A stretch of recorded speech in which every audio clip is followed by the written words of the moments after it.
Yeah, sorry, too many things are running on my machine because there's just too many things I want to show you guys today, and hopefully you guys will walk away with a good sort of solid understanding.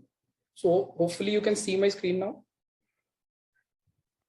Yes, I can. Cool. So let's get started. So today I'm going to talk about APIs. And the reason why I chose this topic is because all of us are working for an internet first company. So obviously all of us should know about APIs, because APIs in some sense is the fundamental foundational block of how all software is built. Secondly, there is a lot of literature on the internet on APIs, but I just feel that there is just very narrow definitions of APIs that are being propagated on the internet. So I just want to kind of walk you through the entire history of software development and walk you through exactly what APIs are and how APIs might mean different things in different contexts. So that's part 2. And part 3 is hopefully after this session, you will have a very, very good practical understanding of APIs.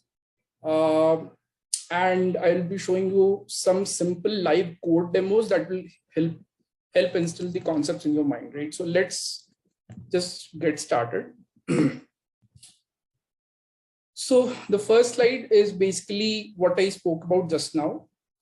What are APIs and why learn about them, right? So these are like foundational building blocks, right? So any piece of software that is built on top of APIs. And when I talk about software does not just mean websites or apps that we experience every single day, right? Even in the even in other contexts, right? So let's say you have installed a software on your Windows laptop, right, which just runs within the context of your machine, right? Does not interact with the internet. For example, let's say you have Adobe Acrobat Reader, right, which basically helps you work with PDF files, right? Or maybe you have GIMP software, which basically helps you manipulate images, right? Or the Paint software, right? All of these things are also built on top of APIs, right? So I just want to kind of clarify and demystify that APIs does not necessarily mean websites, web apps, Android apps, iOS apps, right? Every bit of software is built on top of APIs. Secondly, understanding about APIs basically helps you understand at a reasonably abstracted level how software works, right?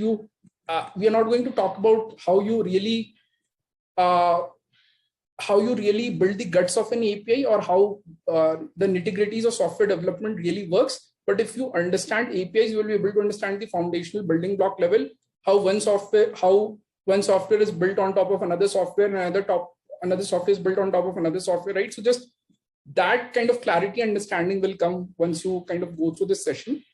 And like I said, the goal for this session is basically help everyone understand APIs with very simple and practical examples. I'm not going to talk theory. I'm not going to talk about a lot of literature that is already there on the internet, but I'll actually show you with real examples what this really means. So moving on. So the first slide that I have basically built is basically understanding APIs with physical examples, right? So API, the entire acronym stands for basically application programming interface, right? And note the word interface, right? This is an interface to the programming world, right? And very similar to how user interfaces are, right? So we talk about UI UX a lot, right? All of us know UI and UX, right? Every time we interact with any digital screens, right? You basically have a button on the screen. You basically have some menu icons on the screen. You have some lob icons on the screen in the example, in the context of Make Matter app, right? So when you tap, you basically pin zoom, you do multiple things with the screens, and that helps you interact with the screens, right? Similarly, application programming interfaces, and that's why the common word interface in both the acronyms UI as well as API. What API allows you to do is basically interact with other software. And when you are able to interact with other software, you are able to build your own piece of software on top of that particular software. So that particular software, you're able to harness the functionality of that particular software. You're able to interact with it using that particular software's API. You are able to harness that functionality, and then using that functionality, you can build something on top of it. And I'll come to some specific examples. So let me give you an example from the physical world. So let's say you want to harness electricity as a service, right? Electricity is all around us, right? So how do you harness that electricity as a service in your homes, or let's say in industrial installations? All electricity as a service, basically the API to that service is basically what is our power socket, right? So you plug into the power socket, and then you are able to sort of access that particular service, right? You get immediate access to electricity, and using that you are able to do something that you need to do, right? So for example, you need to run an electrical appliance. For example, you want to run a mixer, right? Because probably you have to prepare some food, you have to prepare some batter for some food that you are going to cook. So think of electricity as the foundational service or foundational software, the power socket as the API on top of it. You're able to plug into that particular service using the power socket. So that is the standard interface through which you are able to access that particular feature or particular software. And then you're able to do your own stuff, which is the electrical appliance. You are able to build your own software. You're able to operate your electrical appliance, in this particular case, the mixer, using that particular thing, right? So this is like one simple physical example on how sort of the software world maps to the physical world. So moving on, let's walk through a few more examples. Another example, again, similar example is you need to run a car, right? Which is basically what you need to do, right? So this is what you need to achieve. So this is very similar to the mixer example that I gave in the previous example, right? And for that, you need to access the car engine, which is the core service of the car. You need to access the car engine to be able to move the car. Now, how do you access it? Now, you're not going to basically go and do actual physical connections and wirings to basically access the car engine. The car engine comes with a pre-built interface, which is the API in this particular example. So it just gives you an engine ignition mechanism, which you can just basically activate using a key or a push button, depending on the car. So the engine ignition access mechanism, the key or the push button, is basically the API that allows you to access the car engine, that allows you to eventually achieve what you want to do, which is basically moving the car, right? So this another similar example using objects and interfaces. And the third example is a slightly different example, which is work is happening at both ends, right? So in the first two examples, it's like one-way traffic, right? So basically, you need to access the car engine, you basically push the car button, and then basically the car engine responds. In this, another API could be, which is acting like bi-directional, right? So for example, an English-speaking person needs to talk to a German-speaking person, right? So the translator sits in between. Any input coming from the English-speaking person basically comes in and they basically gets translated into German, moves on to the German-speaking person. And similarly, from the German side, any German content coming in basically moves to the translator and moves on to the English-speaking person. So this API is bi-directional. It can basically help both parties, right? Not just one party. In the previous two examples, you were basically trying to operate your mixer, or you were trying to drive a car. In this particular case, the API is basically helping both sides. So the API can potentially be bi-directional also. It might be serving both parties on both sides, right? So we'll talk about this in more detail in future slides.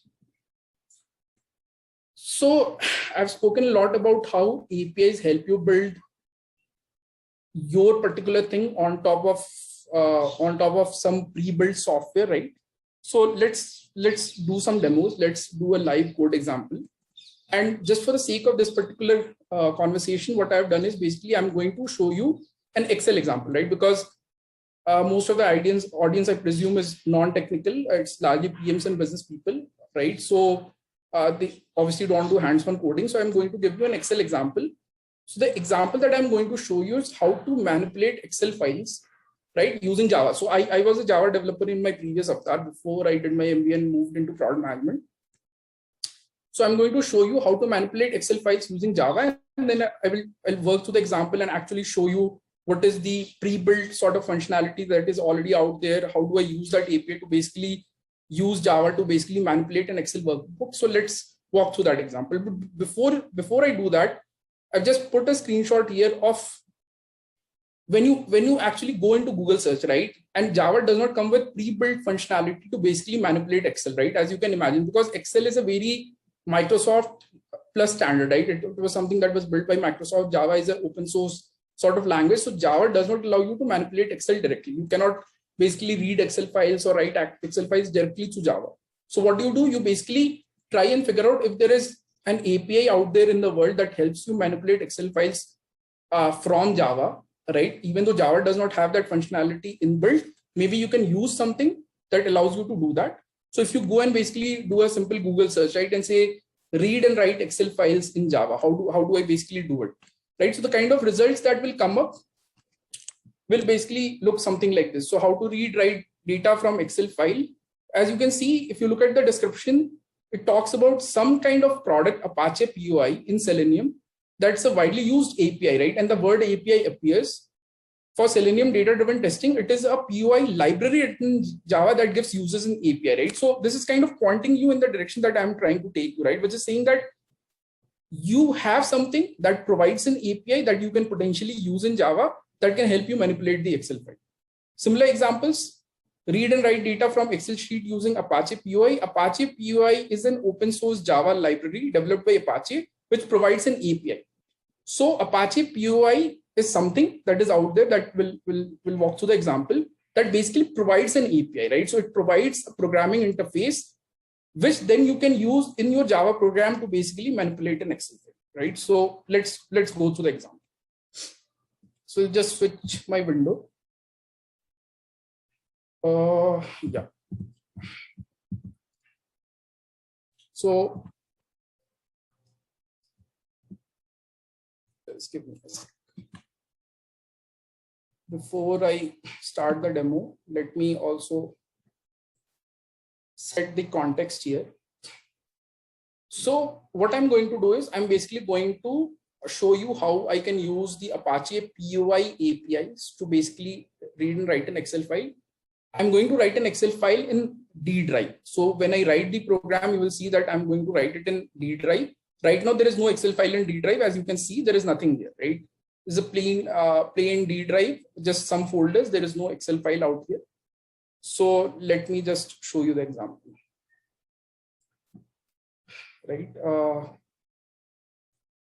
So I'm going to actually write something from complete scratch so that you actually understand the steps involved. So what you see, this piece of the screen out here is basically a piece of software that helps me write Java programs. That's all. So this is called an Eclipse integrated development environment. So if I go and basically create a new project, right?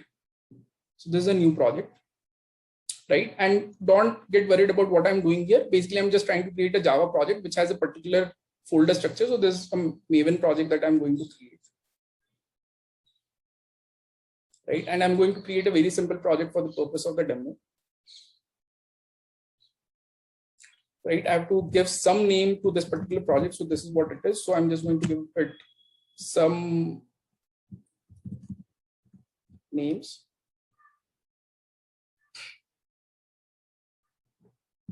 Right, and a new project has been created. Right, now what I'm going to do is I'll do what all developers do, right? Which is basically go to Google Baba and try to see how to write this piece of code, right? So I'll go exactly what I was trying to show you. So I basically searched how to manipulate Excel in Java, and I came to this particular link, which is saying that there is Apache POI API and JXL API. So I'm just going to use that particular bit of information. And this particular step is really critical. That is why I'm trying to show this demo in a lot of detail. So what this is saying is that if you want to manipulate Excel in Java, you need to kind of work with some software on which your software is going to depend. So I'm going to write my own program, which is my piece of software that is going to rely on some of the software that is already there out there in the market that allows you to basically manipulate, which is why my software depends on these pieces of software. Hence, these things are tagged as a dependency. So I'm just going to take this information, this dependency, right? Just copy paste like all developers do. Right, and I'm going to just add this in my project, right? So this is my project, which is test API. It is going to depend on this particular project. I'm going to this piece of software. So I'm going to use this particular software's API that I'm going to add as a dependency, and then I will use the APIs provided by this particular piece of software to build my own software, which is test API, right? So I'm just going to copy paste this here. So I added something, it is obviously giving some errors. Just fix those.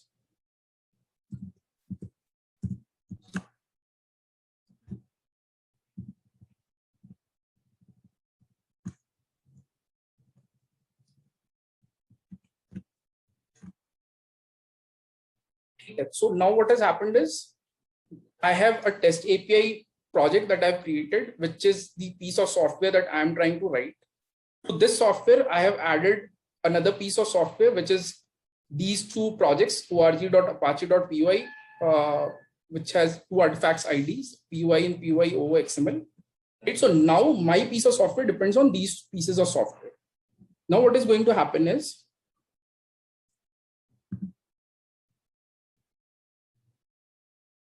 as soon as I save this, something happened, right? So some dependency got added to my project, right? And all these different now pieces of software are now available to my project, which allows me to use these pieces of software's API to write my own project. So now let's quickly start writing our project. So I'm going to write a Java project. So I'll just create, and I know some of this might be a little boring, but it will just help you understand the API but a little better. So I'm just going to create quickly. Actually, let's first create a package. That will be better.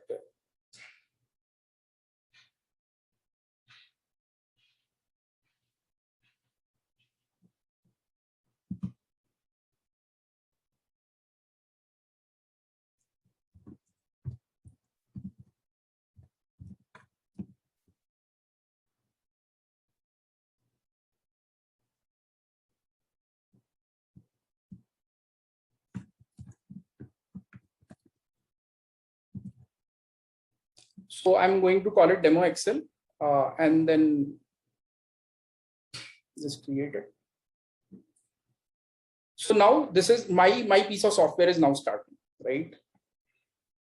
I can do multiple things here. The first thing I'm going to do is, because now I'm going to manipulate an Excel, I have to basically create an Excel workbook, right? And let's see how I'm creating an Excel workbook. So, right. So I write something like workbook, right? All of you understand what an Excel workbook is. So I'm going to write workbook.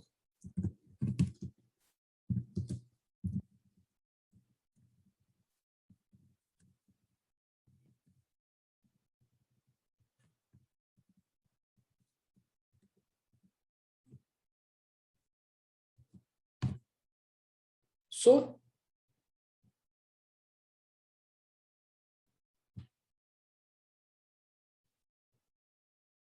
now you can see, right? So when I'm trying to create a workbook, what it is saying is change to workbook org.apache.py.ss.user model, right? So this is why the reason why I'm able to create workbook in my particular piece of software is because I'm referencing POI, and POI provides me this API org.apache.py.ss.user model that allows me to create a workbook.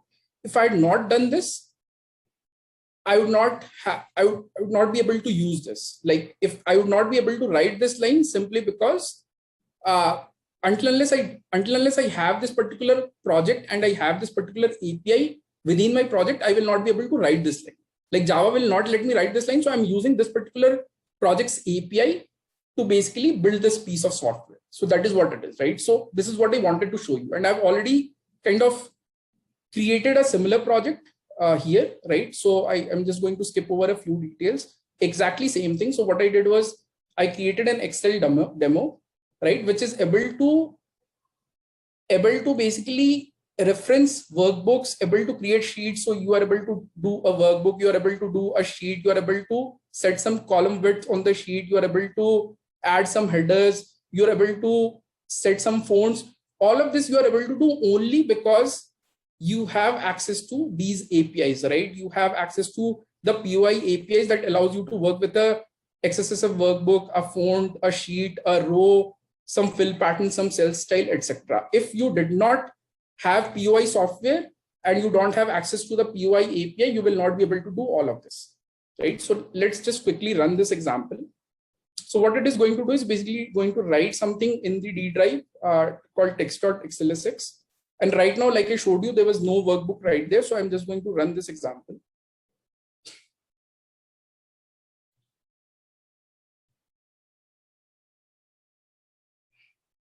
So it's running. And it is done. So it was dead and now it is done. Now, if I go to the D drive, you are actually able to see a Excel workbook here.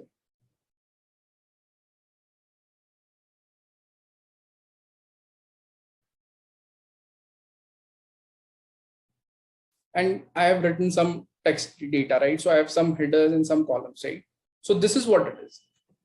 So let's re-encapsulate and go back to the PowerPoint slides. So what I did here, maybe something's happened magically, but basically what I did was I had the Apache POI, what is known as a library or a software development kit. So you have already a pre-existing piece of software that is available there in the market that I used to build my software, right? So Apache POI was the library or the software development kit.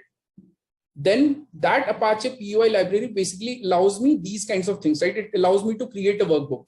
In this particular case, XSSF workbook, it allows me to create a sheet. It allows me to write into that sheet, right? And then using that, I was able to build my own software on top of it. So Apache POI is basically a library or a software development kit. It provides certain functionalities like creating a workbook or create a sheet, which is known as an API. And then basically using that, I'm able to build my own software on top of it, which is the Excel demo, right? So this is the typical paradigm of software development. There is a service that you want to access. That service provides an API that you have to use to basically build your software. And then you basically plug in into that service to basically build your own application. Hopefully this part is clear. Let me know if something isn't. And I want to quickly stop here and basically let you guys ask any questions if you want to ask, because this part is actually very, very important to understand.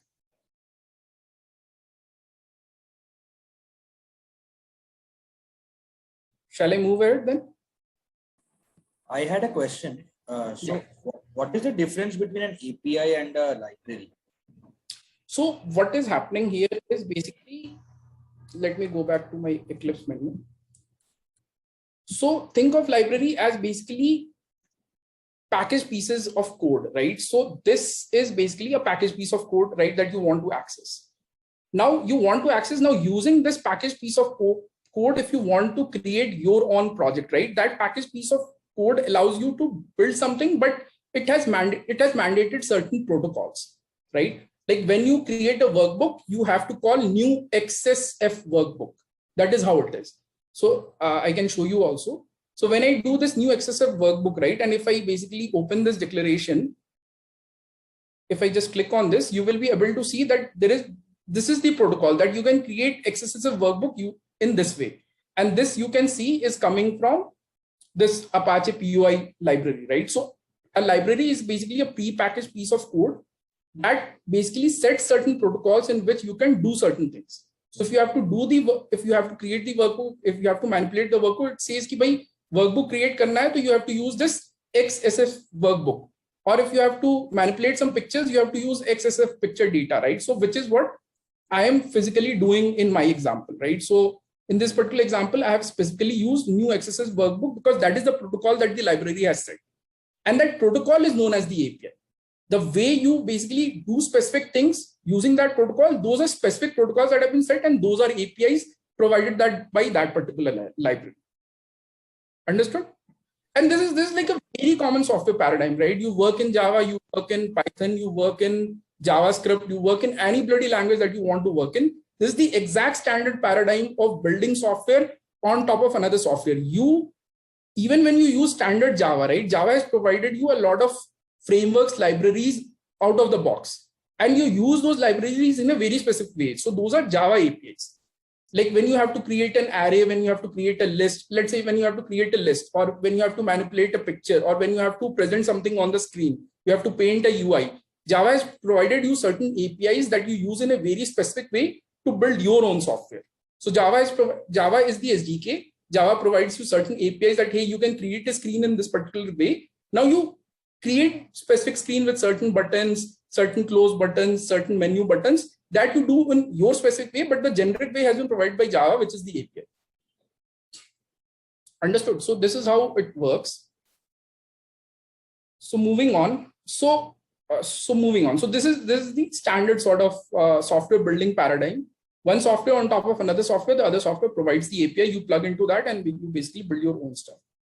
So moving on. So this, I showed you, the example that I showed you today had nothing to do with internet, had nothing to do with websites, had nothing to do with Android, had nothing to do with iOS.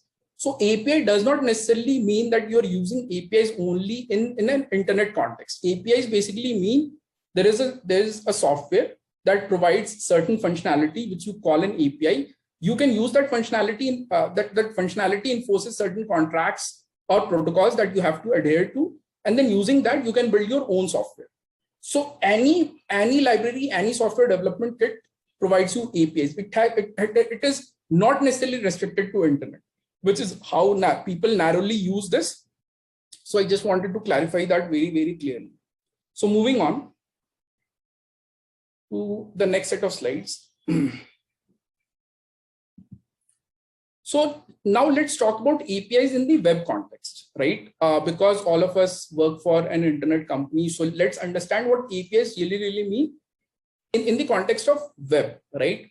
So let's talk about the history of web first, right? So the first when initially internet came, right? And this is one of the oldest websites that's still live out there, right? So this was basically the president and the vice presidential candidate in the year 1996. These guys actually stood up against Bill Clinton, I guess, right? This website is still live.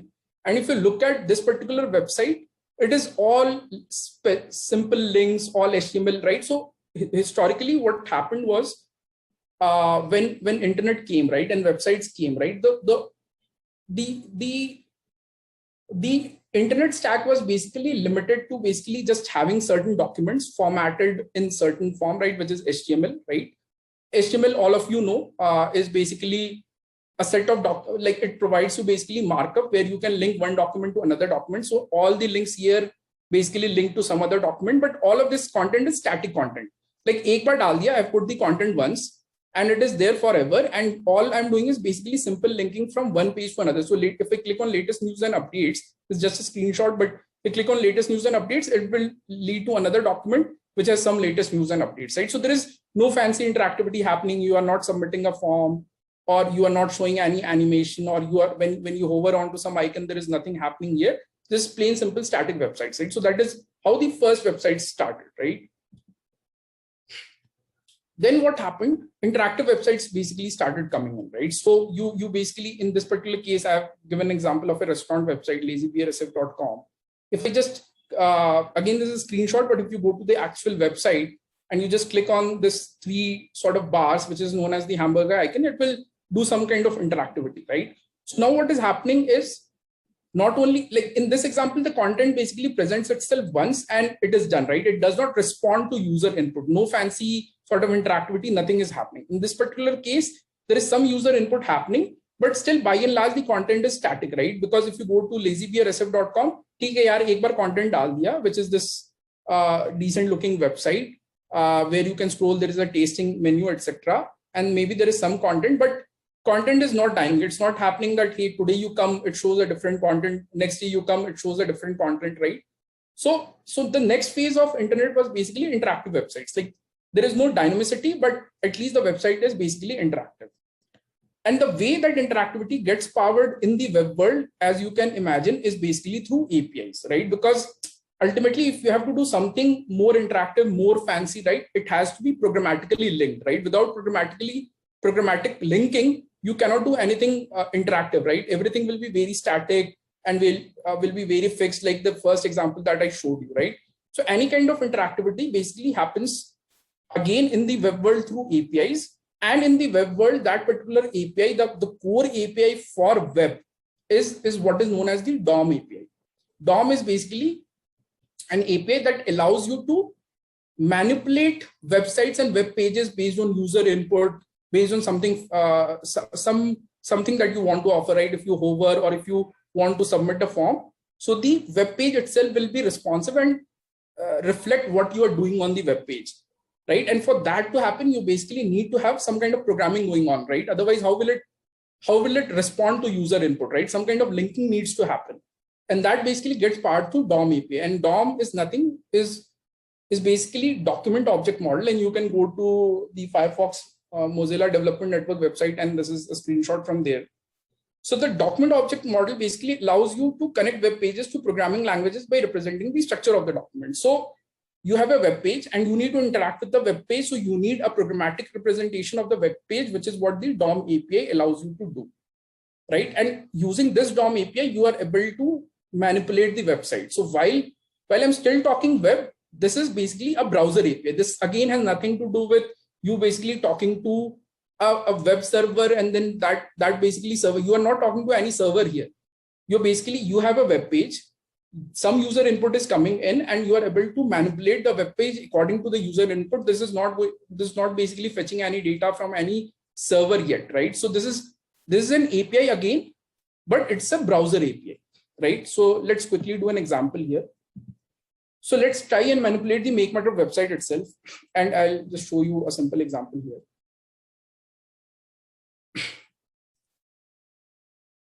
So here I am on the MakeMyTrip homepage. Okay. I'm just going to show you something. So this is known as what is known as developer tool. So I'll just quickly turn off the emulation.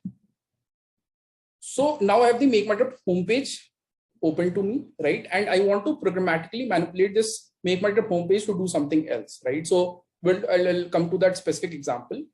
So what I've opened here is basically what is known as this is the Chrome browser, as you can see, and what I've just opened here is basically the console that allows me to write code, right? So for very similar to what I was using here, Eclipse IDE to basically write Java code, I am now using the browser's console. Every browser has programmatic engine built into it, right? You can write code in your browser, which allows you to programmatically manipulate whatever web content that is coming in the browser. So in Chrome, you can write it here in the console tab. I'm just going to show you a few examples. So let's say I write something like, and see, like any particular coding environment, this is auto completing stuff. So as soon as I write document, right, because I'm talking about the document DOM API, right? So DOM API basically means the entire web page is a document, right? So as soon as I start writing document, it starts auto completing stuff. And if I write and just say enter, and if I just hover over it, it starts highlighting the entire document, right? So this says that, hey, if you want to refer to the entire MakeMyTrip home page, this particular page that is right now loaded in your browser, you can just refer to it with document, right? Now, if I say,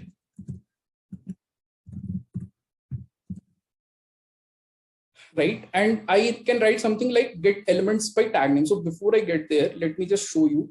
All of you know that websites are basically made of HTML, right? So if I go to the elements view, which is basically the HTML payload, so you can see the entire HTML for our website, right? This is all the stuff, right? So you have a div, you have a bunch of scripts going on, right? And you can expand this div, right? And you can see, okay, acha, ye chal raha hai, right? So obviously, as you can imagine, there are a bunch of images on the website, right? So there's a MakeMyTrip image here, there's a MyBiz image here, there's a MyTrips image here, there's a My icon here, right? So what I'm going to do is basically grab some of those images. So in HTML, the way images are embedded in HTML is everything is basically an image tag. So if I specifically go to this and do an inspect on this, it will show that specific piece of image, right? And you can see in HTML, you can see this is an image tag. So any image that is embedded in a website is basically an image tag. So I'm just going to grab all of those images programmatically. So what I'm going to do is document.get, and it is already showing me options. So I'm going to basically grab everything by the tag name. So I say get elements by tag name. And because I know for any image, the tag name is image, as I already showed you in the example. And if I hit enter here, now it shows me there are 19 images on this particular website. You might say that 19 to nahi hai, there are more. We can walk through the nuances, but what this API, now this is the power of the DOM API. So what I've written here is basically I've used the document object model API, the DOM API, to basically write this piece of code, which allows me to reference all the different images that are there on the MakeMyTrip home page, right? And if I just hover on it, like similar to how I showed you the document example, as soon as I hovered on document, it basically highlighted the entire document, right? Similarly, if I hover on the specific images, so see, it is showing me that, okay, the 0th image is basically the make my trip icon on the left. The one image is basically something else, right? So this is how it works, right? So back to the console. So for example, this particular image on 4 is basically the Tripidia's logo. It is already highlighting that, okay, Tripidia's logo idhar laga hua. If I move to 5, the Trip Money logo is coming, right? So what this API again, right? So the browser has like every browser basically supports this DOM API that allows you to programmatically manipulate content loaded within the browser, right? So this is how, again, so very similar to that, right? So now I can use the piece of programmatic software that browser provides me to write my own software. I can do something using this, right? So for example, let me do something.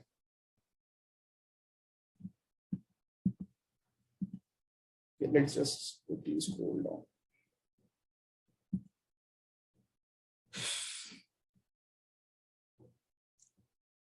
So using the DOM API, I can do anything, right? So this is again using the DOM API to build my piece of software. So let's say I do something. I just say, okay, I want to basically collect all the images that are there in the, but using the DOM API, again, same thing.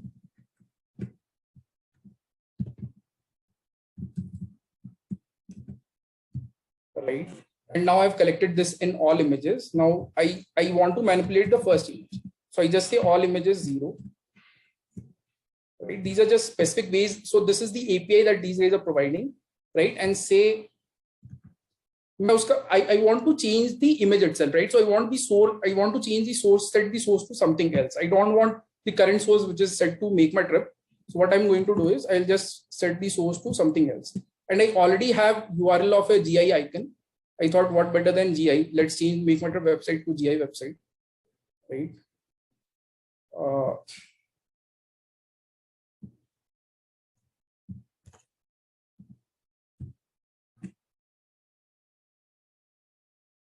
And lo and behold, your icon has changed to GI. So what I did, now this is my piece of software, right? What I'm doing here, all images 0.src.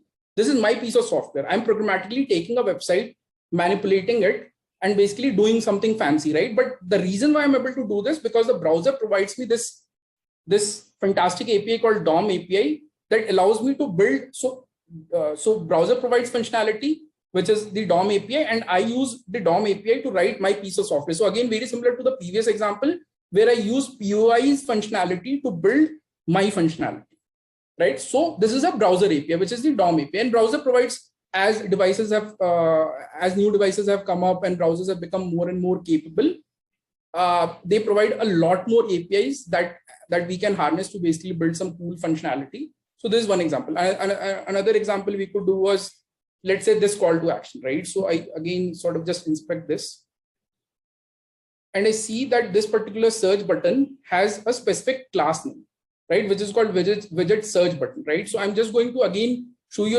a different example from DOM API, right? So I'll just grab it by the class name and then basically programmatically manipulate it, right? So again, DOM provides me something, right? So I can say document dot get elements by class name, because I want to grab it by the class name, right? And here the class name will be what we saw here, which was the widget search button.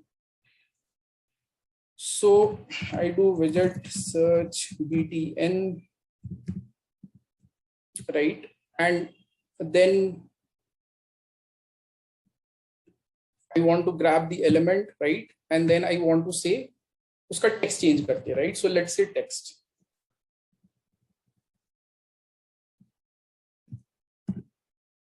Okay, let's just quickly just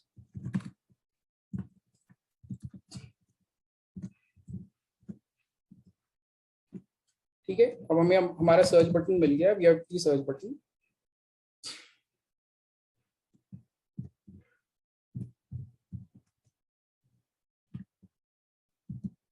So search को कुछ और कर देते हैं. Sorry, I think I made some mistake.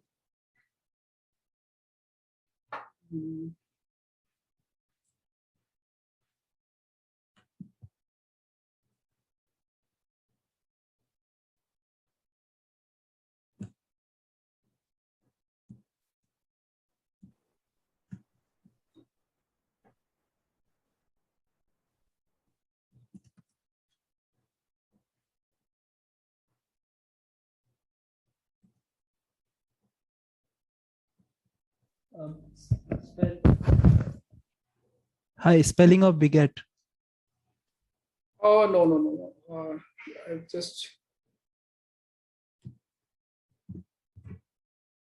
see, I'm not very comfortable with JavaScript, but just for the example, like, let me just quickly see.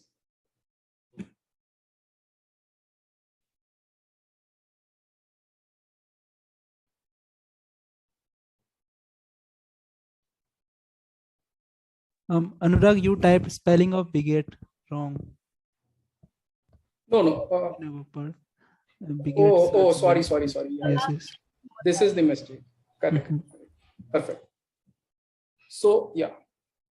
Oh, these are the kind of problems that ठीक है ऐसा करते हैं इसको clear करते हैं. Copy that from there. No, just copy.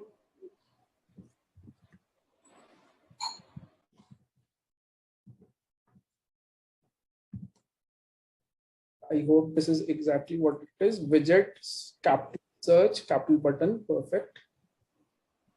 Button BTNE है ना, हाँ ठीक है. अब इसको कर लेते हैं, सीधे ही रेफरेंस कर लेते हैं. 0 कर दिया पहला एलिमेंट, उसके टेक्स्ट को सेट कर दिया. हाँ, टेक्स्ट ऑटो कंप्लीट हो गया, that means this is working. And अब मैंने सर्च को सर्च नाउ कर दिया, तो ये चेंज होके search now. So this is what I was referring to. That again similar paradigm, nothing to do with internet.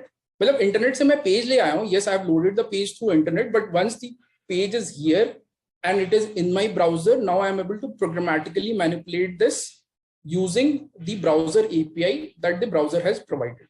So this is the DOM API, right? It's a very powerful API, and all of you should actually know about the DOM API, which is I've taken this particular example. So let's move quickly because there are a few more examples. So like I was saying, sorry. Oh, sorry.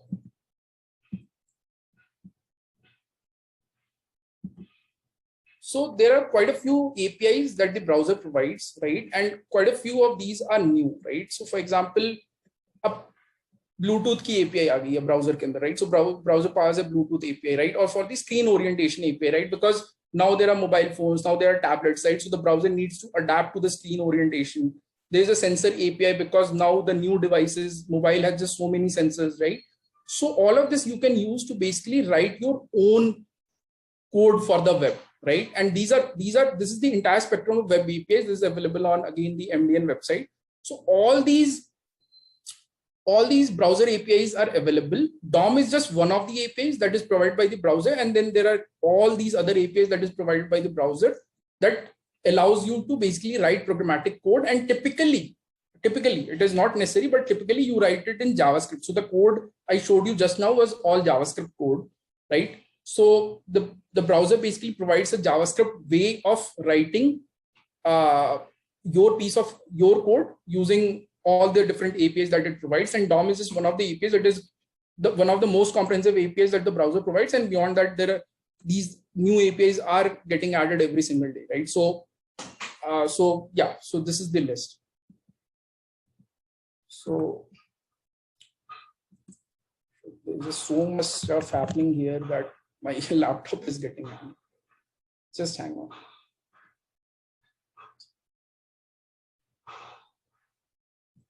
Yeah. Again, let me reshare my screen.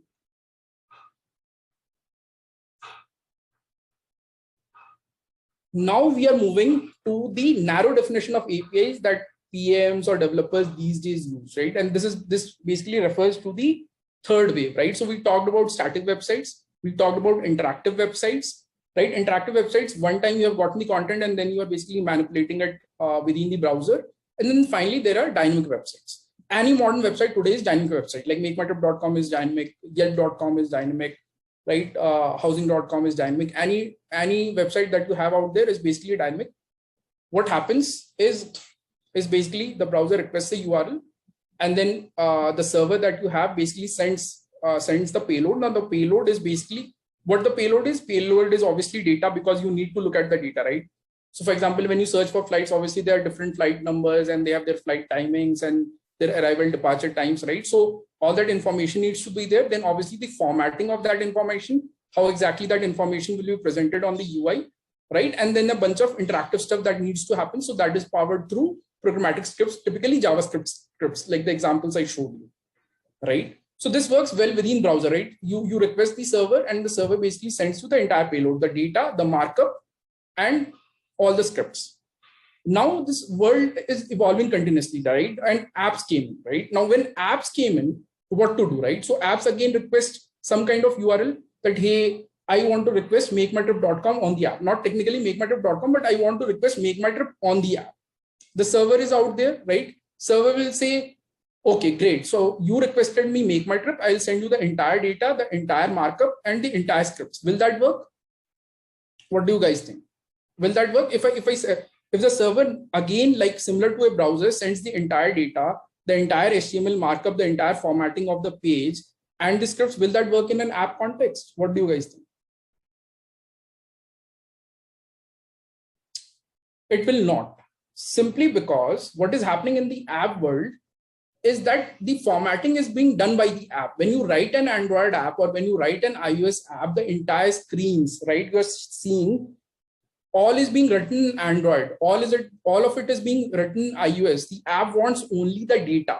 So when you go to MakeMyTrip app, when it goes to the web server and says, boss, give me the data, boss, give me the payload, it says, boss, give me only the data part of it. I don't want any HTML, right? I don't understand HTML. Android systems don't understand HTML, right? They have their own way of writing the UI similar to Java or similar to Python or similar to any other programming language that you prefer, right? So, so what happens in that particular case is you need to send only the data to these particular clients that are requesting information from you. If you send the entire HTML, if you send the entire JavaScript, that will not work in an app context. Which brings me to the point. I'll just go like this only, otherwise it is getting stuck.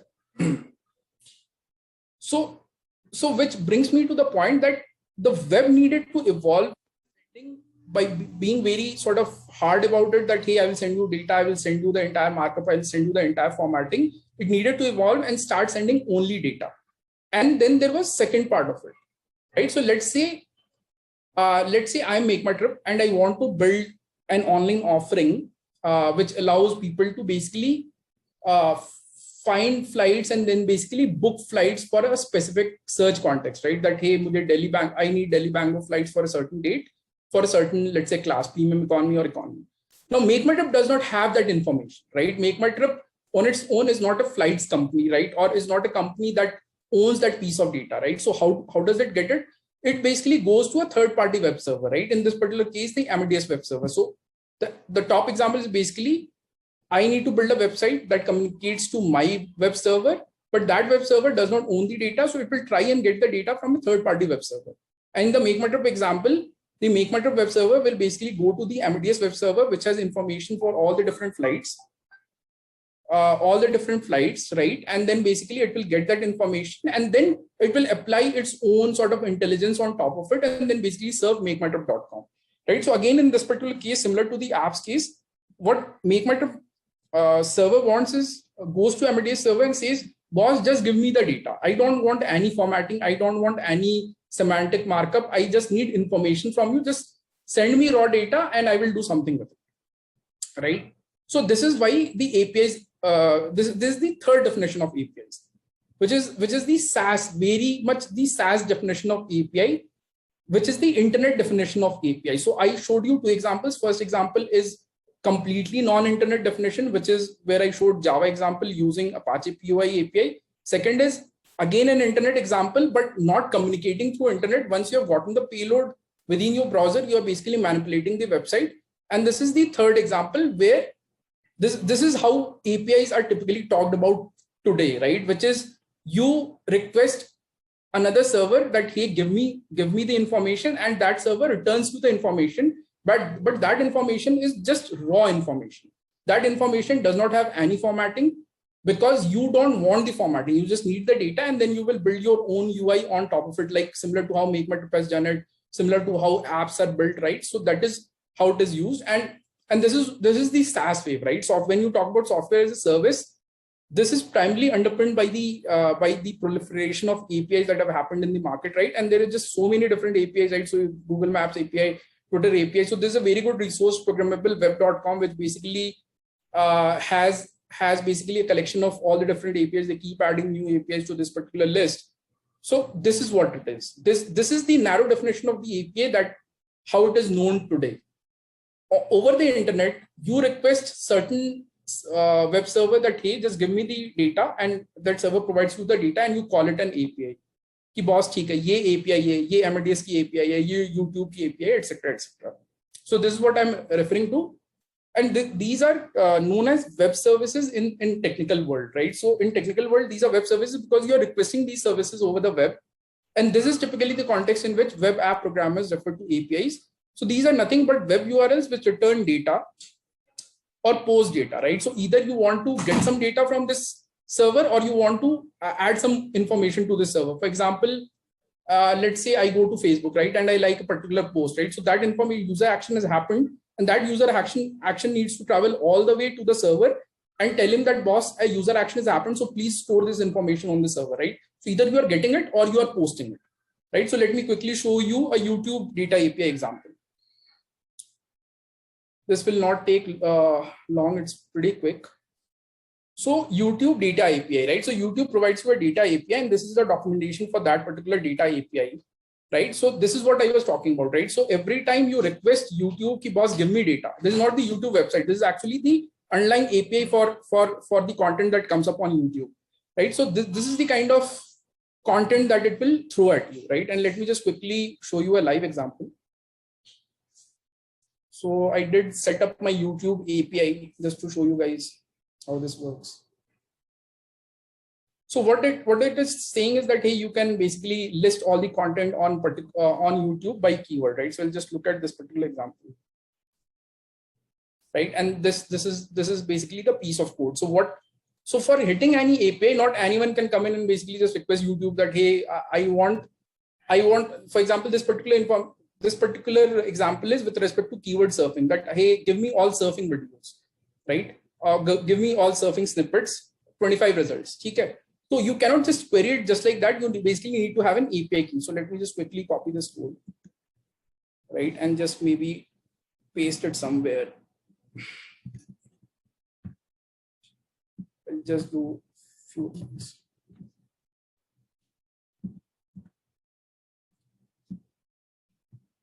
Again, like I said, it behaves like a website only. So you just have to hit this URL. All you need is the API key, right? So you can see here,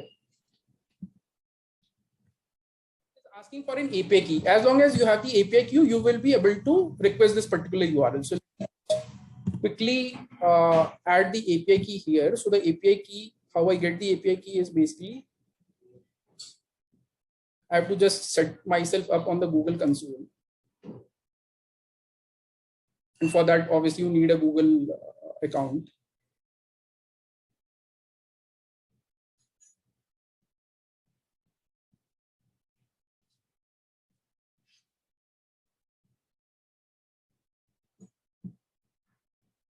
So this is my dashboard. It is already saying, because I did that setup, it is already saying that I have the YouTube data API v3 enabled, right? So you can enable more APIs and services from here, and the credentials tab basically have your credentials, right? And you can see I've created a credential here, which is my API key, right? So this is my API key. So as long as I have the API key, I'll just copy this, and I'll just put it here, right? And hopefully,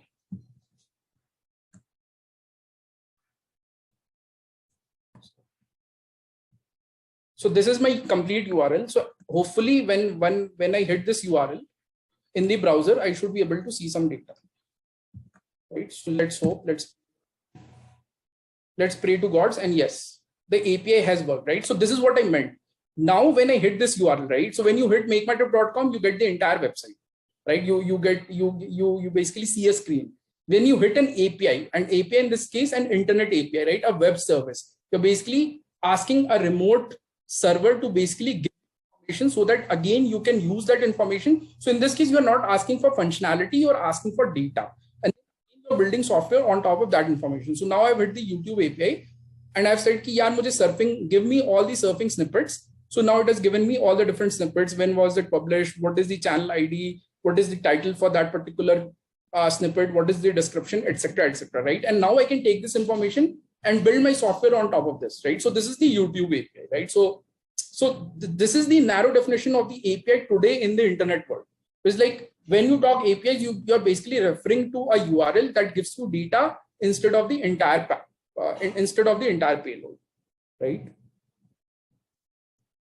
So ये हो गया YouTube, and then the final thing I wanted to talk about is, so this particular example, I basically hid a small sort of detail from you, which is when you hit this URL from the browser.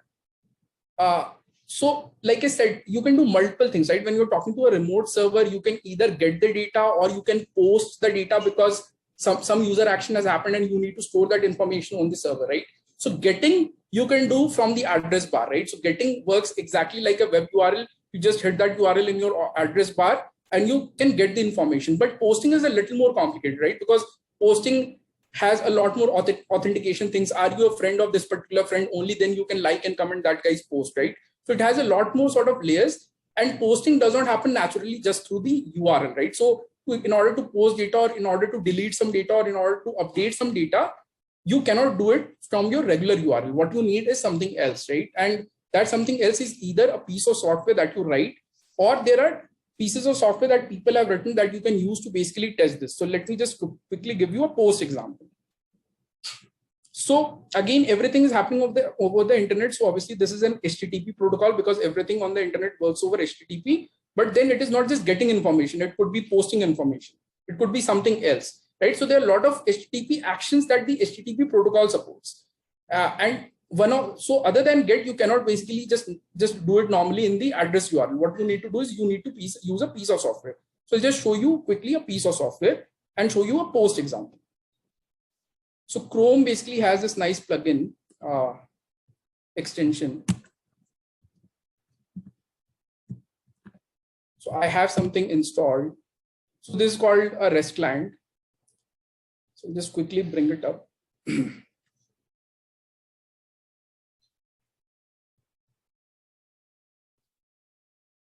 And for the sake of post, what I'm going to show you is basically this piece of software called Bitly. So Bitly, as all of you know, is basically a URL shortening software, right? So you give some long link to this particular guy, and then it will basically shorten it that you can basically use in your SMSs or you can use in your emails, right? So it just looks a little nicer, right? So I'll use a Bitly API and I'll use the post method this time, right, to shorten it. Right? Because now, why this is post? Because now I'm passing a link to this particular guy. So I need to pass on this information to the server, right? And the server takes that information and basically processes it and creates a short link out of it and then basically gives it back to me, right? So hence it is post and not a get. The previous example was a get, like all the different verbs that HTTP protocol supports are all here. So we are just going to use the post in this particular case. The get you can do even from the address bar. Get is also there, but we are going to show post. And just for the sake of Bitly example, again, I have created my developer account there. Right. So I have created my free account here, right? And what the Bitly documentation says is you need a bunch of things, right? So you need something called a group GUID, right? And then you need an authorization key, right? So we'll just use some of that. So again, going back to my REST client, right? So the URL is already given in the documentation. So you use this endpoint, right? So again, this is a URL, right? Like any normal URL, and you are going to post to it. you obviously, so the documentation says that some kind of authorization. So I'm going to add an authorization here. Right. And the key I have.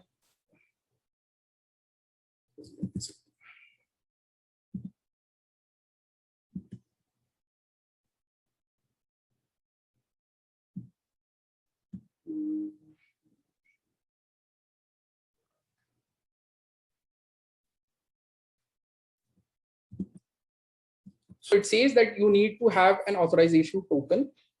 So let's just go to the access token.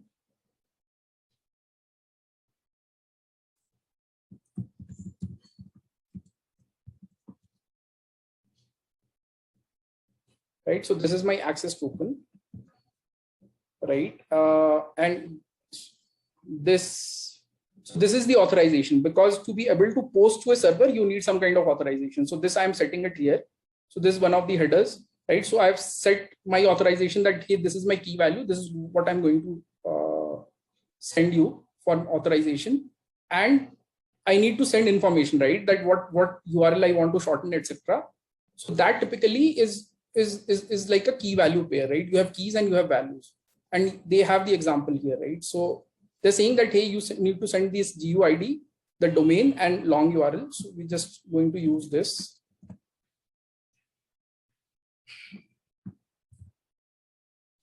Now my GUID is different. Every guy's GUID is different, which is this guy. So just copy this from here. So what I'm doing is all like given in the documentation only. Like it's not that I'm doing something by magic. This is all written in their documentation. So I'm just using this, and maybe I'll just change this to, let's shorten makemytrip.com only. Right. So now I'm saying to the Bitly server that, boss, I'm going to shorten makemytrip.com. This is my GUID. And for authorization, I'm using this, and let's try and do a send. And I hope it works. Let's play. And so it worked, right? So this time it basically shortened the URL. So the long URL is this. The shortened URL is this particular guy. It was created at this particular time, right? And it's saying 200. Okay. Oh, everything is great. So I was able to successfully send information to this server, not get information from this server. And to send information, you need to use specialized tools, right? So for example, you might have heard of Postman, right? I'm using this tool called Chrome REST client. You cannot do it from the address bar of the browser. And there are different functionalities that any server supports, which are basically the HTTP contract or the HTTP protocol.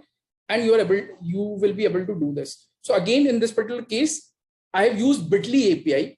So Bitly is supporting this API, right? So Bitly has given me this endpoint, which I'm able to hit. API SSL bitly.com shorten.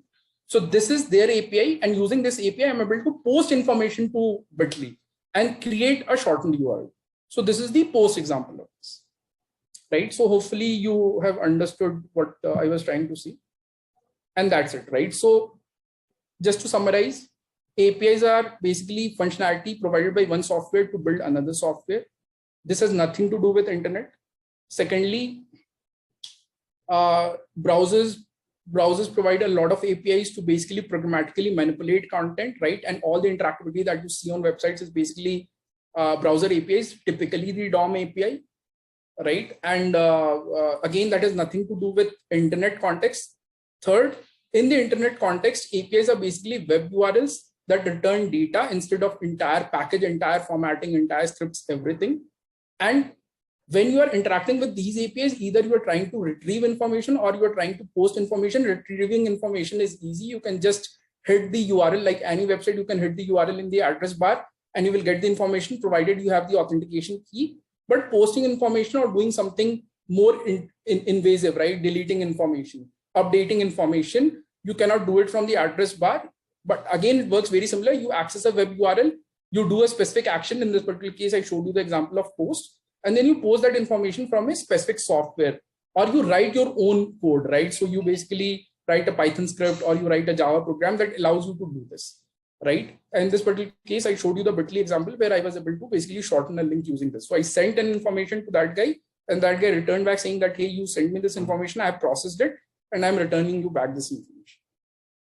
So this is the third context, which is web services or web APIs, which is how it is typically used in the internet world. So if you go talk to developers within Make My Trip or Zomato or whatever, Freshworks or basically housing.com, this is the context in which developers internally in our organizations talk about these APIs. So that's by and large it. Thank you so much, guys. Hopefully I didn't make it too technical for you guys, but I hope it has kind of given you a good overview of what APIs mean. Thank you so much, Anurag. I think the demos were quite interesting, and I saw a lot of people maybe pointing out on how there was a spelling mistake. So thank you so much. I think it was a wonderful session, and we will be sharing the session recording with everyone who were a part of the session. And we would also love to take the feedback. So I will be running a short poll right here, but I'll be sharing the same over a mail as well. So everyone, please request you to please share your